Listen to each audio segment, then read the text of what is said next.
Тргнав да фотографирам и снимам за новиот фотоблог. Оно ја знаете што ставам GoPro на каналот. Тоа.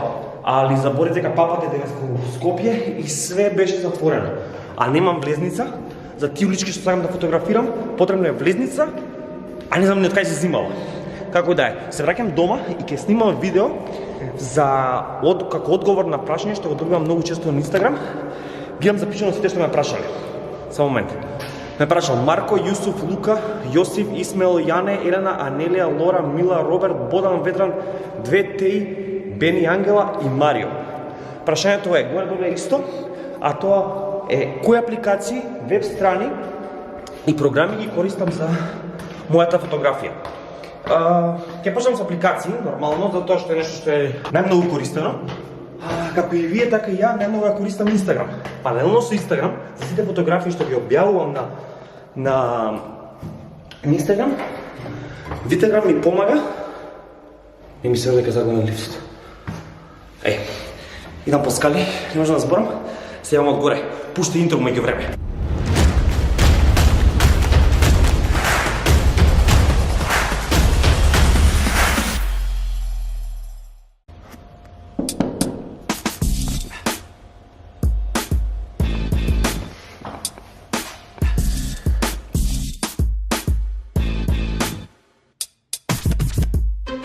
Кога не си носиш клуч од дома, ќе си седиш вака во подрум и ќе си чекаш жената да дојде да те прибере. Да се вратиме на апликации. Покрај Инстаграм, која е апликација што најмногу ја користам и Витеграм за да ги досредам фотографиите кои веќе ги имам направено во Lightroom пред да ги објавам на Инстаграм.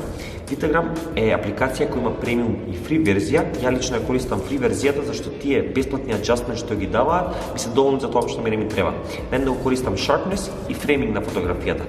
Sharpnessот на Витеграм според мене е многу подобар и попрецизен него sharpnessот што е на Инстаграм. На Инстаграм sharpnessот ми ја прави фотографијата некако многу crispy и ми изгледа како да е low quality picture. Така да препорачувам да користите Витеграм што е одличен. Наредна апликација е Maps.me која користам стално кога патувам на места каде што никогаш не сум бил порано. И кога идам да барам локација, односно location scouting за изгрев сонце, увек ја местам апликацијата да ме следи и кога ќе дојдам на таа локација ставам пин, така да утре дента ми е многу лесно да ја најдам истата, без разлика дали идам у 2 сат во ручек или 2 сат на вечер. Maps.me е офлайн GPS, која е исто така фри. Препорачувам да доwnлоадирате, сум ја користел во Иран, во Оман, во Аргентина, сегде низ Европа. Значи апликацијата е топ и е според мене најболи GPS моментално на Apple Store. Апликација што почнав да ја користам пред непол месец дена е Lightroom Mobile, од кога го земав Canon M50, затоа што кога фотографирам низ изгрев сонце, завршувам со фоткање, идам да пијам кафе, седнувам, пуштам Wi-Fi нова камерче, си ги префрлам фотографиите у телефон, почнувам да ги едитирам и можам одма да ги аплодирам каде што сакам и само да ги сейвувам во телефонот. Ги има истите аџастмент што ги има и Lightroom за десктоп.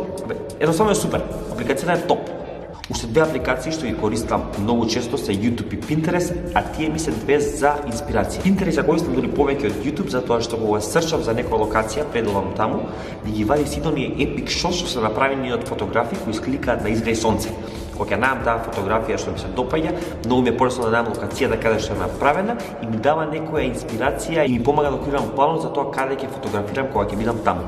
Морам да станам од тука зашто ми смрзна на Мермеров.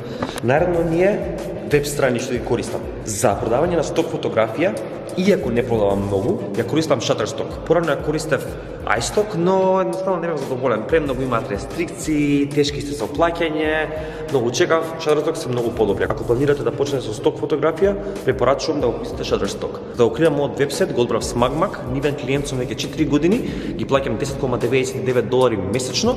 Многу се лесни за работа, одличен customer service, имаат неколку темплети кои се одлични. Не знам колку точно имам гигабајти за аплодирање, но имам премногу слики стајано.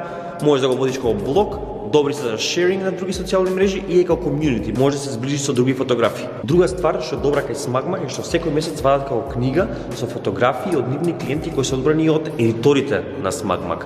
Овој месец бев одбран со фотографијата од Кале, која видовте на Инстаграм се надевам. и ќе биде објавена мислам дека во јуни или јули оваа година. Трета и последна веб страна што ја користам многу за мојата фотографија е 1x.com.